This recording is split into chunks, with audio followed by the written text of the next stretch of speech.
Hey guys, so I ended up doing my Fright Graph and my 100 work text samples over the same textbook that I used for the last assignment.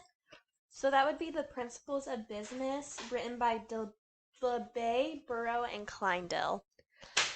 So while I was going through this, I realized that as you can tell on this graph, my estimated reading ages vary widely. I mean, you can see here I have one that's for 7th grade, one right on the border there of 9th or 10th grade, and one that even went lower than what was allowed, which was 193, so that would be college and beyond. So, as I was looking through this, I thought it was kind of weird, and what would I make of all of this information? But I realized that this could actually be turned into a good thing. While these reading ages are widely varied, that could be good for the type of students that I have within my classroom. We all know that within every classroom, there's going to be several different types of students that you have, and you can't predict who they are going to be and what adaptations you will need for them.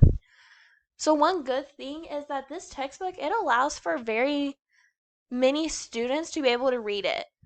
And I went back and looked at the text samples that I actually pulled, which you can see here. This is a big mess, but you can see here where I marked the syllables versus the sentences. And I went through and reread all of these phrases that I captured from the book, and I realized that if you kept on reading, it would explain it differently no matter what. So these specific ones that I have, they were so greatly varied, but whenever you kept reading through, there was several different explanations. So while this specific set of text may seem difficult, there was one right before or right after it that was so much easier to read that students could then refer back to make sense of what this jargon was saying over here. So this book, I have actually used it to create lesson plans with, and it's very good, I think, in my belief.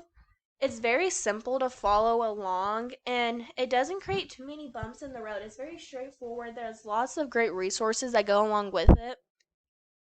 And whenever I was creating my lesson plans, I realized I didn't really have to do a lot of extra explanation for things. I realized that a lot of what was being said here was very straightforward. The students could understand it. There was some things that I didn't even know that I was able to learn from this textbook myself.